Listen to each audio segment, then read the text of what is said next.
안녕하세요. 명상 한모금입니다. 부처님께서는 제자들에게 물으셨습니다. 너희는 무엇이 가장 큰 고통이냐? 한 제자가 대답했습니다. 억지로 하기 싫은 일을 해야 하는 것입니다. 부처님께서 고개를 끄덕이시며 말씀하셨습니다. 그렇다면 너희가 하기 싫은 일을 다른 사람에게 시키는 것은 어떠하냐? 제자들은 침묵했습니다. 자신들의 행동을 돌아보게 되었습니다. 우리는 누구나 존중받고 싶어 합니다. 우리는 누구나 강요받기 싫어합니다. 하지만 정작 다른 사람에게는 어떻게 하고 있을까요? 부처님의 이 가르침은 단순하지만 인간관계의 모든 갈등을 해결하는 열쇠입니다. 오늘 우리는 이 황금률을 통해 진정한 자비의 의미를 배워보겠습니다. 어느 날 한 부자가 부처님을 찾아왔습니다. 스승님, 제 하인들이 게으릅니다. 어떻게 해야 합니까? 부처님께서 물으셨습니다. 그대는 하루에 몇 시간 일을 하는가? 부자가 대답했습니다.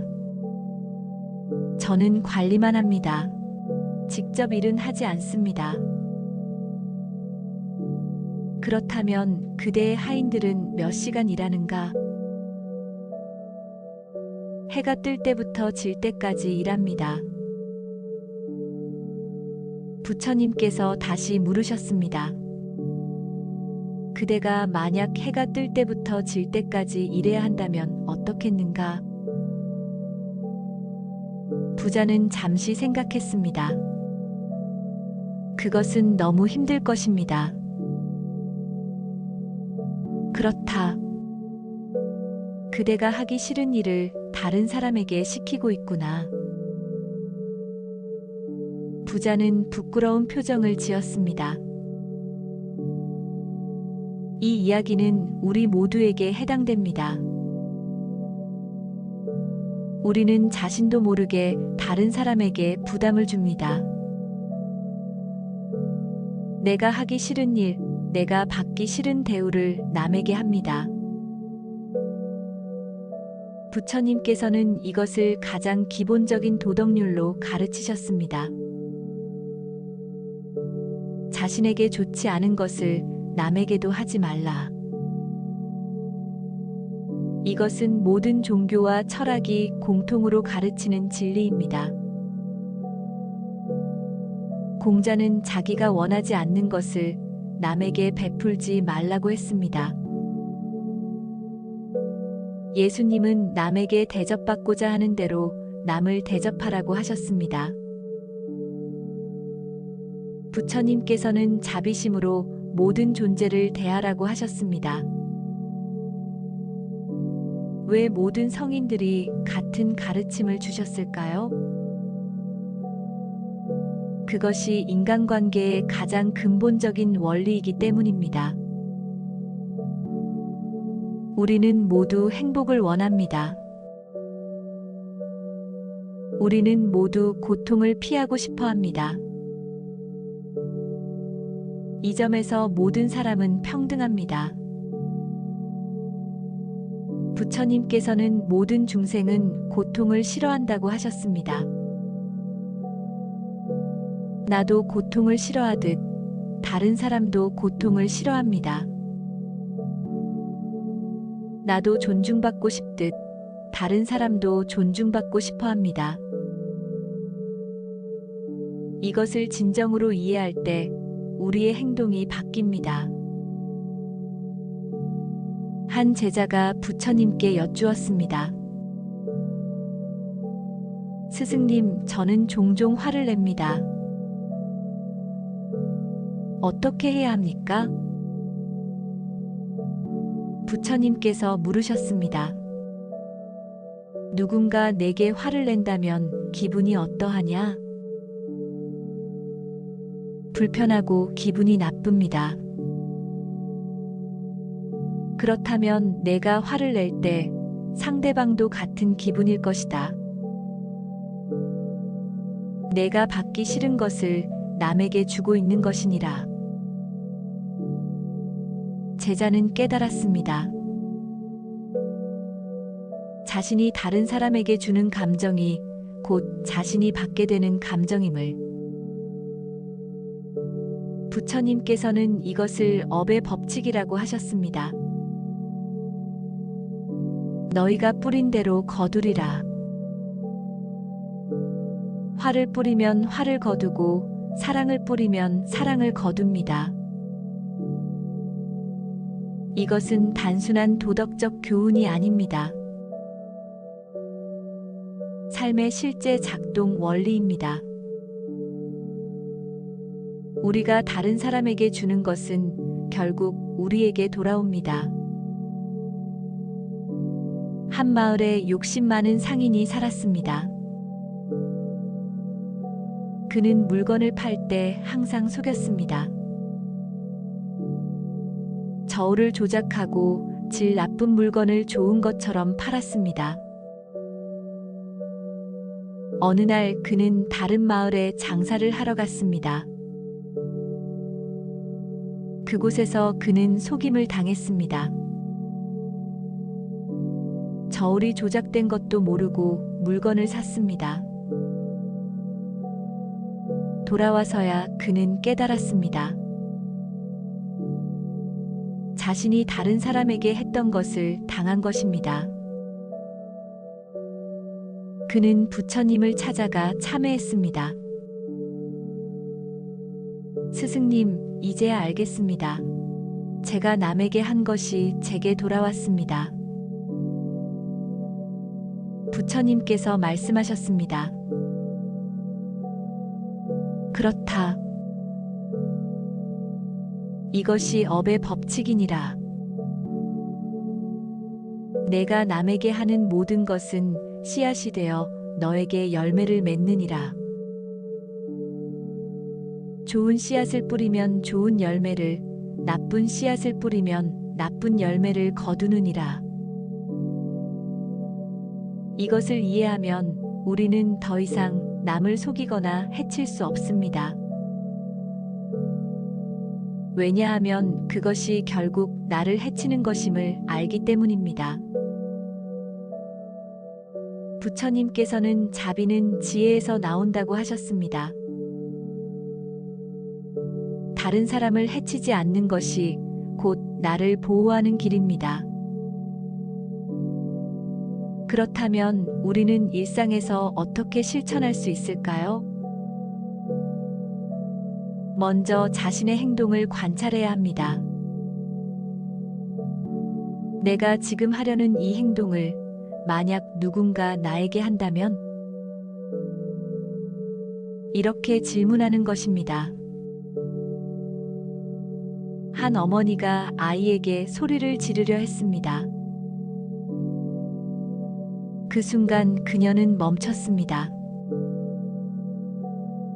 만약 누군가 나에게 이렇게 소리를 지른다면 나는 어떤 기분일까? 그녀는 화난 목소리 대신 부드러운 목소리로 말했습니다. 아이는 놀라워했고 어머니의 말을 더 잘 들었습니다. 이것이 바로 부처님의 가르침을 실천하는 것입니다. 행동하기 전에 한번 멈추고 생각하는 것입니다. 부처님께서는 말하기 전에 3가지를 확인하라고 하셨습니다. 이것이 진실한가? 이것이 필요한가? 이것이 친절한가? 3가지 모두 그렇다면 말하고 그렇지 않다면 침묵하라고 하셨습니다. 한 제자가 스승에게 소문을 전하러 왔습니다. 스승님, 들으셨습니까? 다른 수행자가 이런 일을 했다고 합니다. 스승이 손을 들어 제자를 멈추게 했습니다. 잠깐, 내가 하려는 말이 진실인가? 제자가 주저하며 말했습니다. 확실하지는 않습니다. 다른 사람에게서 들었습니다. 그렇다면 그것이 나에게 꼭 필요한 정보인가? 글쎄요, 그냥 알려드리려고 했습니다. 그렇다면 그것이 친절한 말인가? 그 사람에게 해가 되지는 않는가? 제자는 깨달았습니다. 아닙니다, 스승님. 제가 쓸데없는 말을 하려 했습니다. 이것이 바로 말의 수행입니다. 부처님께서는 입으로 짓는 업을 매우 중요하게 여기셨습니다. 거짓말, 이간질, 욕설, 쓸데없는 말. 이 네 가지를 경계하라고 하셨습니다. 왜냐하면 말은 칼보다 깊은 상처를 줄 수 있기 때문입니다. 내가 듣기 싫은 말을 남에게 하지 말라. 이것도 황금률의 일부입니다. 우리의 관계를 돌아봅시다. 가족, 친구, 동료, 이웃. 우리는 이들과 매일 상호작용합니다.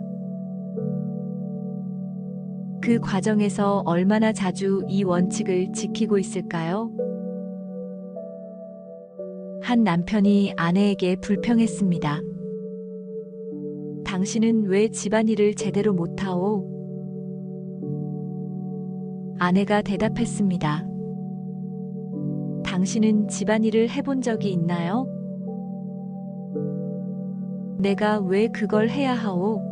나는 밖에서 일하는 사람이요. 그렇다면 당신이 하기 싫은 일을 저에게만 시키는 건가요? 남편은 할 말을 잃었습니다. 부처님께서 이 이야기를 들으시고 말씀하셨습니다. 서로가 하기 싫은 일을 나누어 하는 것이 진정한 부부이니라. 내가 하기 싫다고 상대방에게만 떠넘기면 그것은 사랑이 아니니라. 진정한 사랑은 희생을 동반합니다. 하지만 그 희생이 강요되어서는 안 됩니다. 서로가 기꺼이 상대방을 위해 하기 싫은 일도 하는 것. 이것이 부처님께서 말씀하신 부부의 도리입니다. 직장에서도 마찬가지입니다. 한 상사가 부하 직원에게 항상 야근을 시켰습니다. 이 일을 내일까지 끝내시오. 부하 직원은 매일 밤늦게까지 일했습니다. 가족과 보낼 시간도 없었습니다. 어느 날 그 부하 직원이 물었습니다. 과장님이라면 매일 밤 12시까지 일하시겠습니까? 상사는 당황했습니다. 그것은 다른 문제 아닌가? 아닙니다. 과장님이 하기 싫은 일을 저에게 시키고 계신 겁니다. 그 말을 듣고 상사는 생각에 잠겼습니다. 자신도 가족과 시간을 보내고 싶어 합니다. 자신도 쉬고 싶어 합니다. 그런데 왜 부하 직원에게는 그것을 요구하지 않았을까요? 부처님께서는 위치가 곧 권력이 아니다라고 하셨습니다. 위에 있는 사람은 더 큰 책임을 져야 하느니라. 아래 사람을 자신의 도구처럼 여기지 말라. 그들도 너와 같은 고통과 기쁨을 느끼는 존재이니라.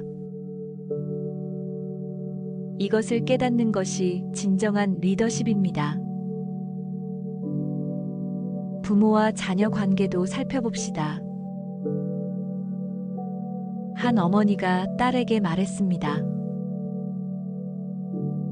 너는 왜 항상 내 말을 안 듣니? 딸이 대답했습니다. 엄마도 할머니 말씀을 안 들으시잖아요. 어머니는 깜짝 놀랐습니다. 자신이 원하는 것을 자녀에게 요구하면서 정작 자신은 하지 않았던 것입니다. 부처님께서는 가르침은 말이 아니라 행동으로 전해진다고 하셨습니다. 내가 하지 않는 것을 자녀에게 요구하지 말라. 내가 보여주는 모습이 곧 자녀의 미래가 되느니라. 부모가 정직하면 자녀도 정직합니다. 부모가 거짓말하면 자녀도 거짓말합니다. 부모가 화를 내면 자녀도 화를 냅니다. 우리는 거울입니다. 우리가 보여주는 모습이 그대로 반영됩니다. 한 아버지가 아들에게 매일 공부하라고 강요했습니다. 하지만 아버지 자신은 TV만 보고 있었습니다. 아들이 물었습니다. 아빠는 왜 공부 안 하세요? 아빠는 다 배웠으니까. 그럼 저도 다 배우면 안 해도 되나요? 아버지는 대답할 수 없었습니다. 부처님께서 이 이야기를 들으시고 말씀하셨습니다. 배움에는 끝이 없느니라. 내가 끊임없이 배우는 모습을 보일 때 자녀도 배우고 싶어 하느니라. 내가 하기 싫은 것을 자녀에게만 시킨다면 그것은 위선이니라. 친구 관계는 어떨까요? 한 친구가 항상 도움만 요청했습니다. 이것 좀 도와줘. 저것 좀 해줘.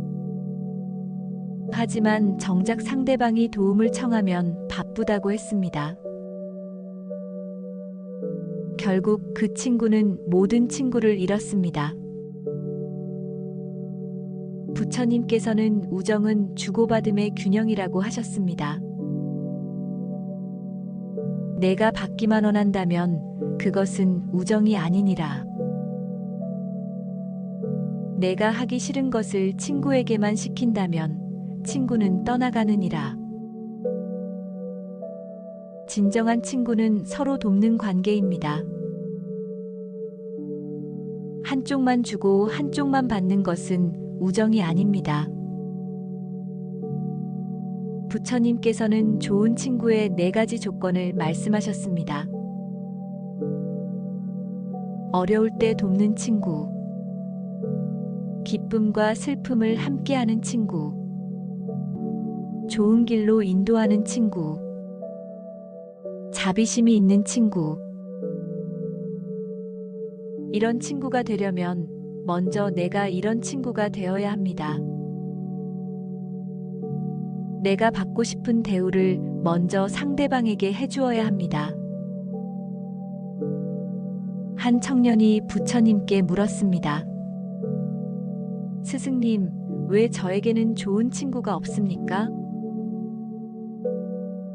부처님께서 되물으셨습니다. 내가 다른 사람에게 좋은 친구였느냐? 청년은 대답할 수 없었습니다. 내가 좋은 친구가 되면 좋은 친구가 모여드느니라. 내가 베푼 우정이 곧 내가 받을 우정이니라. 이것이 관계의 법칙입니다. 우리가 주는 것이 우리가 받는 것입니다. 이웃 관계도 마찬가지입니다. 한 사람이 이웃에게 불평했습니다. 옆집이 너무 시끄럽습니다. 부처님께서 물으셨습니다. 내가 조용히 지내고 있느냐? 저는 제 집에서 제가 하고 싶은 대로 합니다. 그렇다면 이웃도 마찬가지이니라. 내가 하고 싶은 대로 하면서 이웃에게는 조용히 하라고 요구하는 것은 모순이니라. 우리는 자유를 원합니다. 하지만 타인의 자유는 존중하지 않으려 합니다. 부처님께서는 자유에는 책임이 따른다고 하셨습니다. 내 자유가 남의 자유를 침해해서는 안 되느니라. 내가 받고 싶은 배려를 남에게도 베풀어야 하느니라. 조용히 지내고 싶다면 먼저 내가 조용히 지내야 합니다. 존중받고 싶다면 먼저 내가 존중해야 합니다. 이것이 공동체의 기본 원칙입니다. 한 마을에 우물이 하나 있었습니다.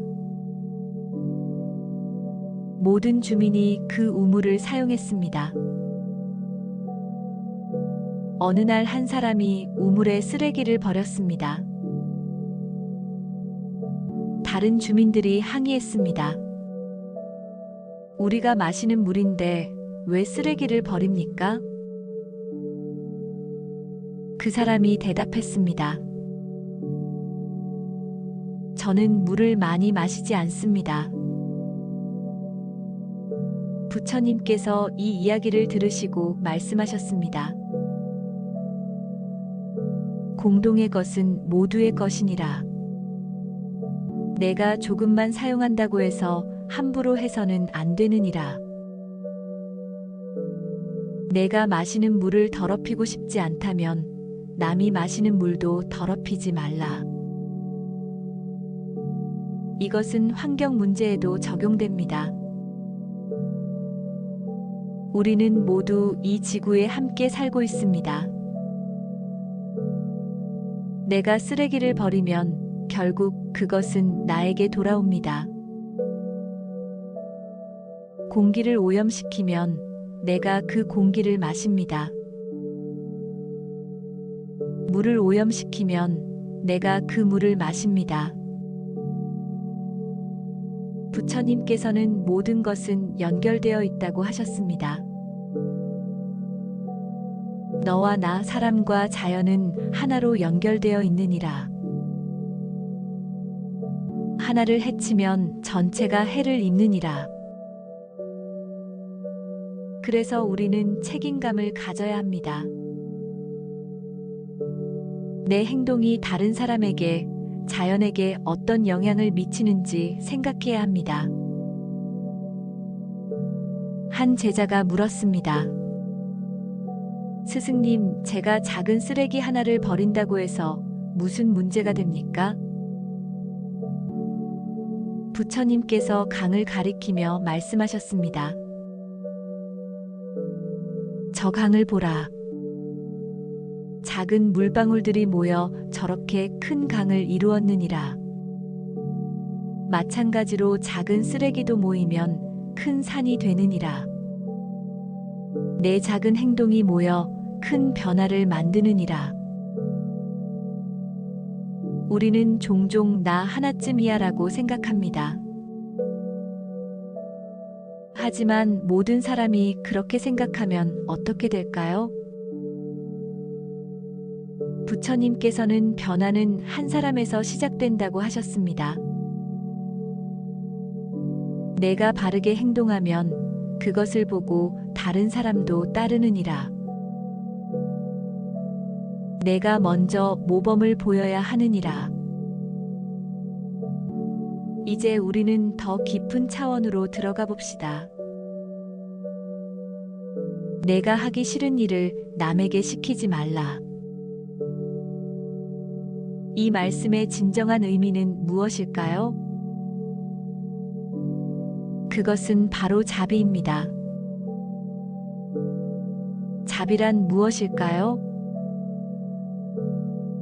부처님께서는 자비는 두 가지로 이루어진다고 하셨습니다. 자는 기쁨을 주는 것이고 비는 고통을 덜어주는 것이니라. 남에게 기쁨을 주고 고통을 덜어주는 것. 이것이 자비의 본질입니다. 내가 고통받기 싫다면 남도 고통받기 싫어합니다. 내가 기쁨을 원한다면 남도 기쁨을 원합니다. 이것을 깊이 이해할 때 우리는 자비로운 사람이 됩니다. 한 수행자가 부처님께 여쭈었습니다. 스승님, 저는 자비로운 마음을 내려고 노력하지만 어렵습니다. 부처님께서 물으셨습니다. 내가 아플 때 누군가 도와주기를 바라느냐? 그렇습니다. 그렇다면 다른 사람이 아플 때 도와주면 되느니라. 내가 받고 싶은 것을 남에게 주는 것, 그것이 자비니라. 자비는 거창한 것이 아닙니다. 일상의 작은 배려에서 시작됩니다. 길을 걸을 때 벌레를 밟지 않으려 조심하는 것.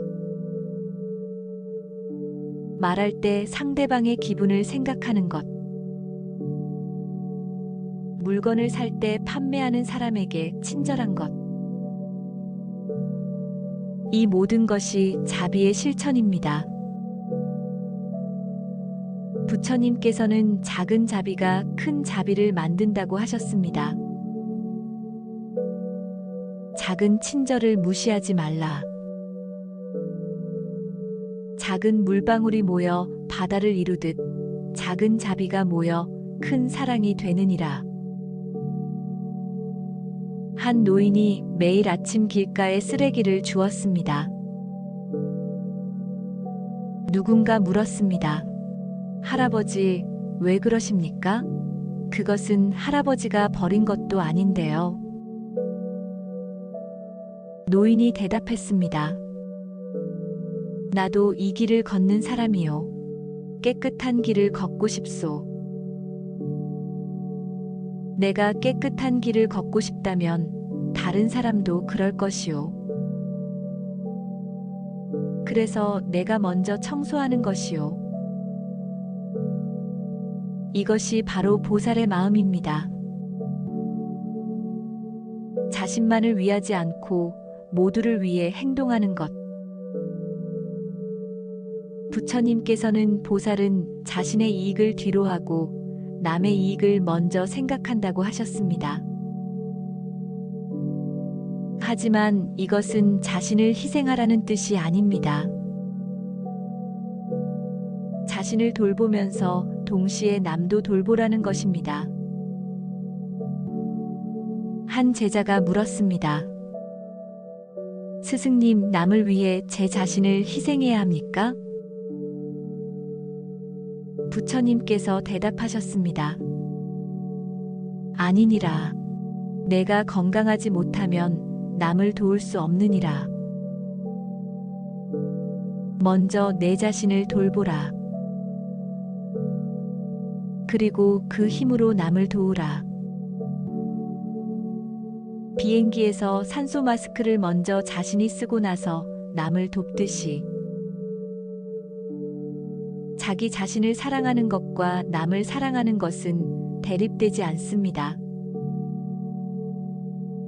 오히려 자신을 제대로 사랑할 때 남도 제대로 사랑할 수 있습니다. 부처님께서는 자신을 사랑하듯 남을 사랑하라고 하셨습니다. 자신을 미워하는 사람은 남도 미워합니다. 자신을 학대하는 사람은 남도 학대합니다.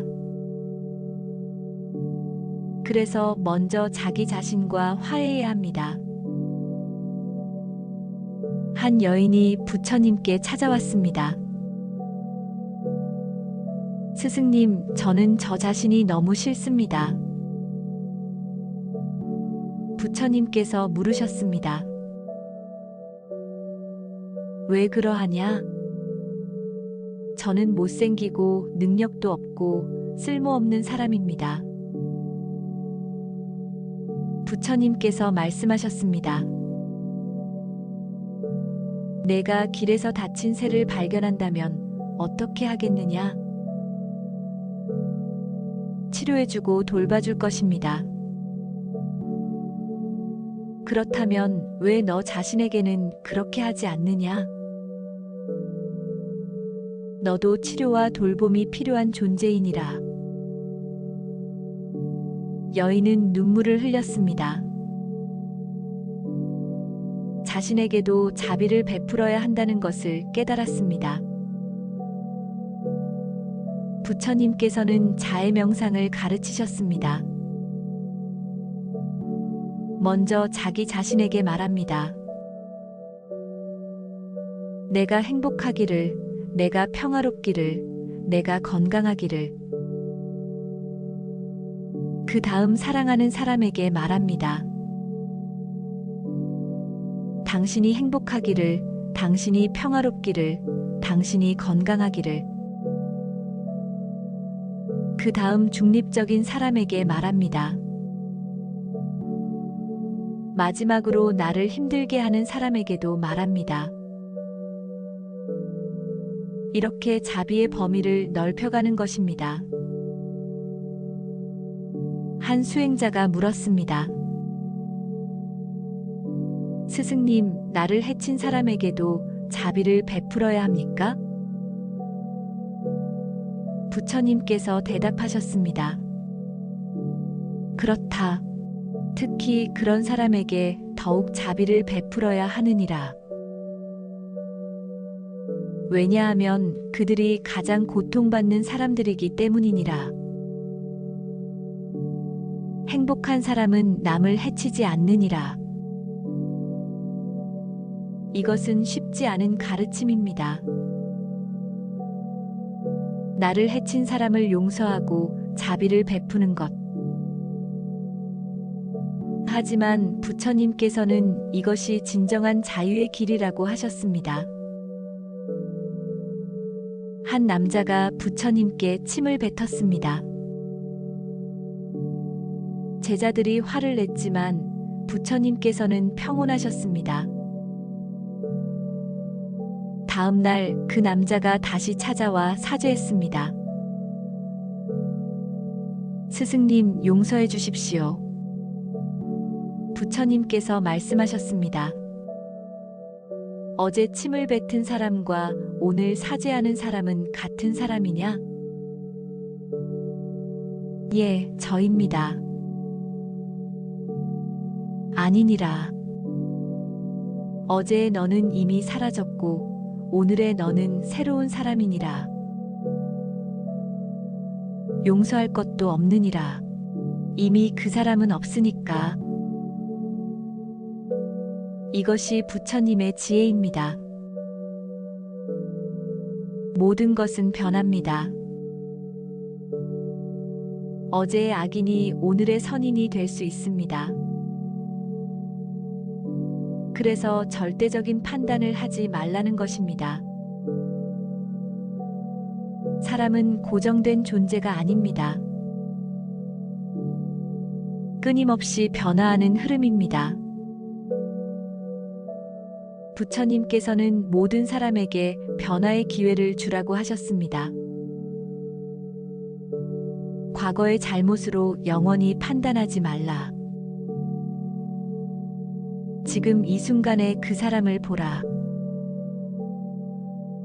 한 도둑이 잡혔습니다. 마을 사람들은 그를 벌주려 했습니다. 부처님께서 말씀하셨습니다. 그를 벌하기 전에 물어보라. 왜 훔쳤는지. 도둑이 대답했습니다. 아이들이 굶주렸습니다. 부처님께서 마을 사람들에게 물으셨습니다. 너희가 만약 아이들이 굶주린다면 어떻게 하겠느냐? 사람들은 침묵했습니다. 그렇다. 그도 너희와 같은 아버지일 뿐이니라. 도둑질은 잘못이지만 그 잘못의 원인을 함께 해결해야 하느니라. 이것이 부처님의 가르침입니다. 벌하는 것보다 이해하고 도우라는 것입니다. 내가 같은 상황이라면 어떻게 했을까? 이렇게 질문할 때 우리는 판단을 멈추고 자비를 베풀게 됩니다. 부처님께서는 모든 행동에는 원인이 있다고 하셨습니다. 그 원인을 이해하려 노력하라. 원인을 해결하지 않고 결과만 벌한다면 문제는 반복되느니라. 한 마을에 문제아가 있었습니다. 항상 다른 아이들을 괴롭혔습니다. 어른들은 그 아이를 벌했지만 행동은 나아지지 않았습니다. 부처님께서 그 아이를 만나셨습니다.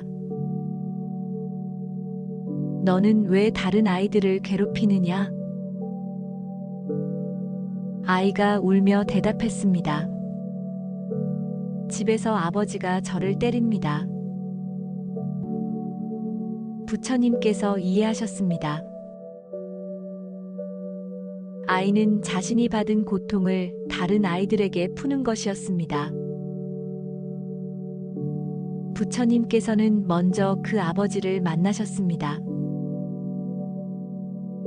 그리고 자신이 자녀에게 하는 행동이 얼마나 큰 영향을 미치는지 알려주셨습니다. 아버지가 변하자 아이도 변했습니다. 더 이상 다른 아이들을 괴롭히지 않았습니다. 이것이 진정한 해결책입니다. 겉으로 드러난 문제만 보지 말고 그 뿌리를 찾는 것입니다. 부처님께서는 증상이 아니라 원인을 치료하라고 하셨습니다. 우리 사회도 마찬가지입니다. 범죄가 발생하면 범죄자만 처벌합니다.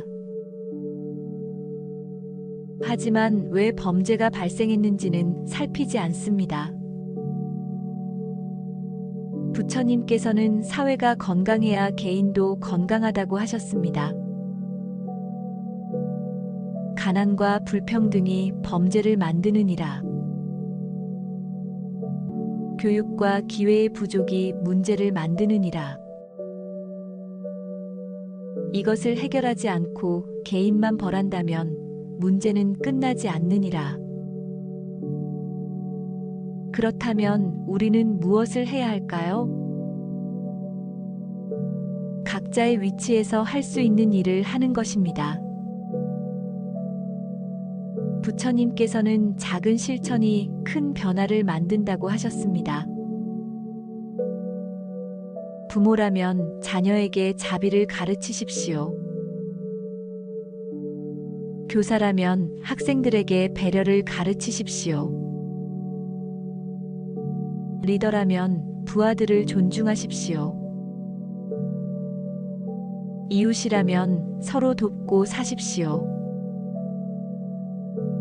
한 제자가 물었습니다. 스승님, 세상이 너무 크고 문제가 너무 많습니다. 제가 무엇을 할 수 있습니까? 부처님께서 모래사장을 가리키며 말씀하셨습니다. 저 모래알들을 보라. 하나하나는 작지만 함께 모여 해변을 이루느니라. 내가 작다고 생각하지 말라. 내 작은 실천이 모여 큰 변화를 만드느니라. 그리고 부처님께서는 이렇게 덧붙이셨습니다. 내가 할 수 없는 일을 걱정하지 말고 내가 할 수 있는 일을 하라. 지금 여기서 내 앞에 있는 사람에게 자비를 베풀라. 그것이 세상을 바꾸는 시작이니라. 우리는 종종 거창한 것을 생각합니다. 세상을 구하는 영웅이 되고 싶어 합니다. 하지만 부처님께서는 말씀하셨습니다. 영웅이 되려 하지 말고 좋은 사람이 되라. 매일 작은 선행을 하는 것이 가끔 큰 일을 하는 것보다 낫느니라. 한 부자가 부처님께 물었습니다. 스승님, 저는 큰 절을 지어 공덕을 쌓고 싶습니다. 부처님께서 물으셨습니다. 내 집 하인들을 잘 대하고 있느냐? 그것이 무슨 상관입니까? 저는 큰 공덕을 쌓고 싶습니다. 가장 큰 공덕은 내 곁에 있는 사람을 잘 대하는 것이니라. 멀리 있는 사람을 위해 절을 짓기 전에 가까이 있는 사람에게 자비를 베풀라. 이것이 부처님의 가르침입니다. 거창한 것보다 일상의 실천이 중요합니다. 매일 만나는 사람들에게 친절하십시오. 가족에게 따뜻한 말을 하십시오. 이웃에게 미소를 지으십시오. 길에서 만난 사람에게 길을 양보하십시오. 이 모든 것이 자비의 실천입니다. 부처님께서는 일상이 곧 수행이라고 하셨습니다. 특별한 장소에서 특별한 일을 하는 것이 수행이 아니니라. 지금 여기서 매 순간 자비롭게 사는 것이 진정한 수행이니라. 한 제자가 깊은 산속에서 수행하고 싶다고 했습니다. 부처님께서 물으셨습니다. 산속에는 누가 있느냐?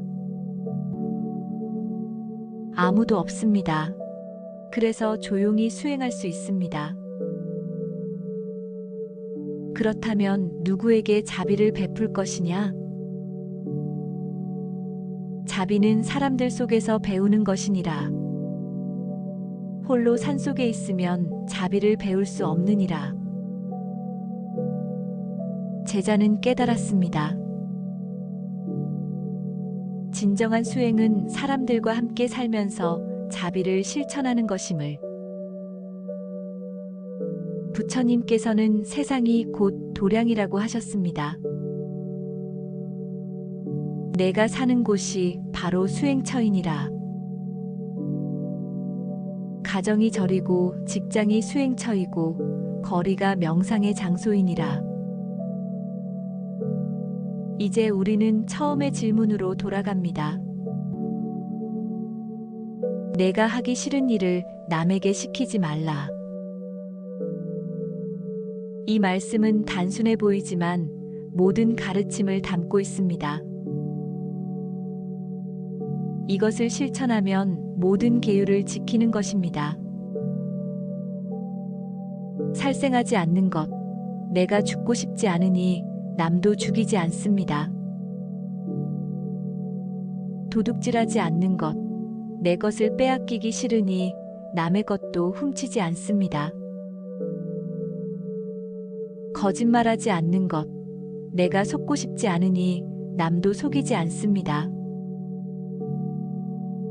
욕설하지 않는 것, 내가 욕먹기 싫으니 남에게도 욕하지 않습니다. 이 모든 것이 하나의 원칙에서 나옵니다. 부처님께서는 모든 가르침은 하나로 통한다고 하셨습니다. 그 하나는 바로 자비니라. 자비를 실천하면 모든 선을 실천하는 것이니라. 그렇다면 어떻게 시작할까요? 오늘부터, 지금부터 시작하십시오. 아침에 일어나면서 다짐하십시오. 오늘 하루 내가 받고 싶은 대우를 남에게 하리라. 말하기 전에 생각하십시오. 이 말을 내가 듣는다면 어떤 기분일까? 행동하기 전에 멈추십시오. 이 행동을 내가 받는다면 어떨까? 이렇게 작은 실천부터 시작하십시오. 부처님께서는 천리길도 한 걸음부터라고 하셨습니다. 완벽하려 하지 말고 조금씩 나아지려 하라. 실수해도 괜찮으니라. 다시 시작하면 되느니라. 우리는 모두 배우는 과정에 있습니다. 완벽한 사람은 없습니다. 부처님조차 깨달음을 얻기까지 오랜 시간이 걸렸습니다. 그러니 자신에게 너그러우십시오. 하지만 동시에 계속 노력하십시오. 한 제자가 물었습니다. 스승님, 저는 자꾸 실수합니다. 제가 깨달음을 얻을 수 있을까요? 부처님께서 대답하셨습니다. 넘어지는 것이 문제가 아니니라. 다시 일어서지 않는 것이 문제니라. 100번 넘어져도 101번 일어서면 되느니라. 이것이 수행의 정신입니다. 포기하지 않고 계속 나아가는 것. 실수해도 다시 시작하는 것. 조금씩 천천히 하지만 꾸준히 나아가는 것. 부처님께서는 작은 물방울이 바위를 뚫는다고 하셨습니다. 하루아침에 변하려 하지 말라. 매일 조금씩 나아지면 언젠가 크게 변해 있을 것이니라. 이제 이 긴 여정을 마무리할 시간입니다. 우리는 많은 것을 배웠습니다. 가장 중요한 것은 이것입니다. 우리는 모두 연결되어 있습니다. 나의 행복과 남의 행복은 따로 있지 않습니다.